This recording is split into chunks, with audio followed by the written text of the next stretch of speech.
Okay, today we're going to be doing The Giver in chapter 14. And Jonas has asked the Giver to finally give him a painful memory. He's heard about it, he knows about it, and the Giver says, yes, I can't shelter you forever. And he says, but I'm going to start with something familiar. Let's go back to a snowy hill and a sled. So that's going to be where this painful memory occurs. Our aim for this chapter is first, how does the painful memory that the Giver gives Jonas help explain the community's choices? And also, how do the memories make Jonas feel? So as I read in chapter 14, please follow along. It was much the same, this memory, though the hill seemed to be a different one, steeper, and the snow was not falling as thickly as it had before. It was colder also, Jonas perceived. He could see, as he sat waiting atop the hill, that the snow beneath the sled was not thick and soft as it had been before, but hard and coated with bluish ice. The sled moved forward, and Jonas grinned with delight, looking forward to the breathtaking slide down through the invigorating air. But the runners this time couldn't slice through the frozen expanse as they had on the other snow-cushioned hill. They skittered sideways, and the sled gathered speed. Jonas pulled at the rope, trying to steer, but the steepness and the speed took control from his hands, and he was no longer enjoying the feeling of freedom, but instead, terrified, was at the mercy of the wild acceleration down over the ice. Sideways spinning, the sled hit a bump in the hill, and Jonas was jarred loose and thrown violently into the air. He fell with his leg twisted under him and could hear the crack of bone. His face scraped along jagged edges of ice, and when he came at last to a stop, he lay shocked and still, feeling nothing at first but fear. Then the first wave of pain. He gasped. It was as if a hatchet lay lodged in his leg, slicing through each nerve with a hot blade. In his agony he perceived the word fire, and felt flames licking at the torn bone and flesh. He tried to move, and could not. The pain grew. He screamed. There was no answer. Sobbing, he turned his head and vomited onto the frozen snow. Blood dripped from his face into the vomit. No, he cried, and the sound disappeared into the empty landscape, into the wind. Then suddenly, he was in the annex room again, writhing on the bed. His face was wet with tears. Able to move now, he rocked his own body back and forth, breathing deeply to release the remembered pain.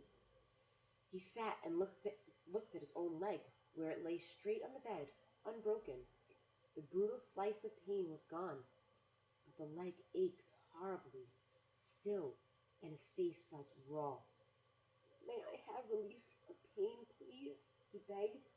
It was always provided in his everyday life with the bruises and wounds from a mashed finger, a stomach ache, a skinned knee from a fall from a bike. It was always a dab of anesthetic ointment or a pill, or in severe instances, an injection that brought complete and instantaneous deliverance. But the Giver said no and looked away. Limping, Jonas walked home, pushing his bicycle. That evening, the sunburnt pain had been so small in comparison, and had not stayed with him. But this ache lingered. It was not unendurable as the pain on the hill had been. Jonas tried to be brave. He remembered that the chief elder had said he was brave. Is something wrong, Jonas? His father asked at the evening meal. You're so quiet tonight. Aren't you feeling well? Would you like some medication? But Jonas remembered the rules. No medication for anything related to his training, and no discussion of his training. At the time for sharing of feelings, he simply said that he felt tired, that his school lessons had been unusually demanding that day. He went to his sleeping room early, and from behind the closed door he could hear his parents and sister laughing as they gave Gabriel his evening bath. They have never known pain, he thought. The realization made him feel desperately lonely, and he rubbed his throbbing leg. He eventually slept. Again and again he dreamed of the anguish and the isolation on the forsaken hill. The daily training continued, and now it always included pain. The agony of the fractured leg began to seem no more than a mild discomfort as the giver led Jonas firmly, little by little, into the deep and terrible suffering of the past. Each time, in kindness, the giver ended the afternoon with a color-filled memory of pleasure, a brisk sail on a blue-green lake, a meadow dotted with yellow wildflowers, an orange sunset behind mountains. It was not enough to assuage the pain that Jonas was beginning now to know. Why, Jonas asked him after he had received a torturous memory in which he had been neglected and unfed. The hunger had caused excruciating spasms in his empty, distended stomach. He lay on the bed aching. Why do you and I have to hold these memories? It gives us wisdom, the giver replied. Without wisdom, I could not fulfill my function of advising the committee of elders when they call upon me. But what wisdom do you get from hunger? Jonas groaned. His stomach still hurt, though the memory had ended. Some years ago, the giver told him, before your birth, a lot of citizens petitioned the committee of elders. They wanted to increase the rate of births. They wanted each birth mother to be assigned 4 births instead of 3, so that the population would increase and there would be more laborers available. Jonas nodded, listening. That makes sense. The idea was that certain family units could accommodate an additional child. Jonas nodded again. Mine could, he pointed out. We have Gabriel this year, and it's fun having a 3rd child. The committee of elders sought my advice, the giver said. It made sense to them, too, but it was a new idea, and they came to me for wisdom. And you used your memories? The giver said yes, and the strongest memory that came was hunger. It came from many generations back, centuries back.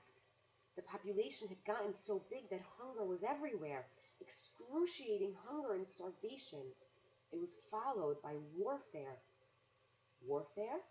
It was a concept Jonas did not know, but hunger was familiar to him now. Unconsciously, he rubbed his own abdomen, recalling the pain of its unfulfilled needs. So you describe that to them? They don't want to hear about the pain. They just seek the advice. I simply advise them against increasing the population. But you said that was before my birth. They hardly ever come to you for advice, only when they... What was it you said? When they have a problem they've never faced? When did it happen last? Do you remember that day when the plane flew over the community? Yes, I was scared. So were they. They prepared to shoot it down, but they sought my advice. I told them to wait. How did you know? How did you know the pilot was lost? I didn't. I used my wisdom from the memories. I knew that there had been times in the past, terrible times, when people had destroyed others in haste, in fear, and had brought about their own destruction. Jonas realized something. That means, he said slowly, that you have memories of destruction, and you have to give them to me, too, because I have to get the wisdom. The giver nodded. But it will hurt, Jonas said. It wasn't a question. It will hurt terribly, the giver agreed. But why can't everyone have the memories? I think it would seem a little easier if the memories were shared. You and I wouldn't have to bear so much of it by ourselves if everybody took a part. The giver sighed. You're right, he said. But then everybody would be burdened and pained. They don't want that. And that's the real reason the receiver is so vital to them and so honored. They selected me and you to lift that burden from themselves. When did they decide that? Jonas asked angrily. It wasn't fair. Let's change it. And how do you suggest we do that? I've never been able to think of a way, and I'm supposed to be the one with all the wisdom. But there are 2 of us now, Jonas said eagerly. Together we can think of something. The giver watched him with a wry smile. We can't just apply for a change of rules, Jonas suggested. The giver laughed. Then Jonas, too, chuckled reluctantly. The decision was made long before my time, or yours, the giver said, and before the previous receiver, and he waited. Back and back and back, Jonas repeated the familiar phrase. Sometimes it seemed humorous to him. Sometimes it had seemed meaningful and important. Now it was ominous. It meant he knew that nothing could be changed. The new child Gabriel was growing and successfully passed the tests of maturity that the nurturers gave each month. He could sit alone now, could reach for and grasp small play objects, and he had 6 teeth. During the daytime hours, Father reported he was cheerful and seemed of normal intelligence. But he remained fretful at night, whimpering often, needing frequent attention. After all this extra time I put in with him, Father said one evening after Gabriel had been bathed and was lying for the moment hugging his hippo placidly in the small crib that had been replaced the basket. I hope they're not going to decide to release him. Maybe it would be for the best, Mother suggested. I know you don't mind getting up with him at night, but the lack of sleep is awfully hard for me. If they release Gabriel, can we get another new child as a visitor? Asked Lily. She was kneeling beside the crib, making funny faces at the little one, who was smiling back at her. Jonas's mother rolled her eyes in dismay. No, Father said, smiling. He ruffled Lily's hair. It's very rare, anyway, that a new child's status is as uncertain as Gabriel's. It probably won't happen again for a long time. Anyway, he sighed, they won't make a decision for a while. Right now, we're all preparing for a release we'll probably have to make very soon. There's a birth mother who's expecting twin males next month. Oh, dear, Mother said, shaking her head. If they're identical, I hope you're not the one assigned. I am. I'm next on the list. I'll have to select the one to be nurtured and the one to be released. It's usually not hard, though. Usually it's just a matter of birth weight. We release the smaller of the two. Jonas, listening, thought suddenly about the bridge and how standing there he had wondered what lay elsewhere. Was there someone there waiting who would receive the tiny released twin? Would it grow up elsewhere, not knowing ever that in this community lived a being who looked exactly the same? For a moment he felt a tiny fluttering hope that he knew was quite foolish. He hoped that it would be Larissa waiting. Larissa, the old woman he had bathed. He remembered her sparkling eyes, her soft voice, her low chuckle. Fiona had told him recently that Larissa had been released at a wonderful ceremony, but he knew that the old were not given children to raise. Larissa's life elsewhere would be quiet and serene, as befit the old. She would not welcome the responsibility of nurturing a new child who needed feeding and care, and would likely cry at night. Mother, Father, he said, the idea coming to him unexpectedly, why don't we put Gabriel's crib in my room tonight? I know how to feed and comfort him, and it would let you and Father get some sleep. Father looked doubtfully. You sleep so soundly, Jonas. What if his restlessness doesn't wake you? It was Lily who answered that. If no one goes to tend Gabriel, she pointed out, he gets very loud. He'd wake all of us if Jonas slept through a bit. Father laughed. You're right, Lily Billy. All right, Jonas. Let's try it, just for tonight. I'll take the night off, and we'll let Mother get some sleep too. Gabriel slept soundly for the earliest part of the night. Jonas, in his bed, lay awake for a while. From time to time he raised himself on one elbow, looking over at the crib. The new child was on his stomach, his arms relaxed beside his head, his eyes closed, and his breathing regular and undisturbed. Finally, Jonas slept too.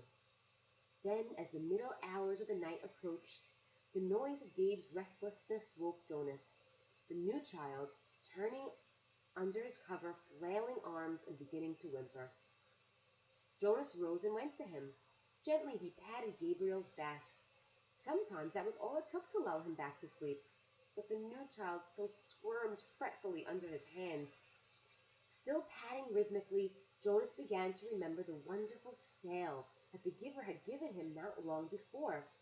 A bright, breezy day on a clear turquoise lake, and above him the white sail of the boat billowing as he moved along in the brisk winds.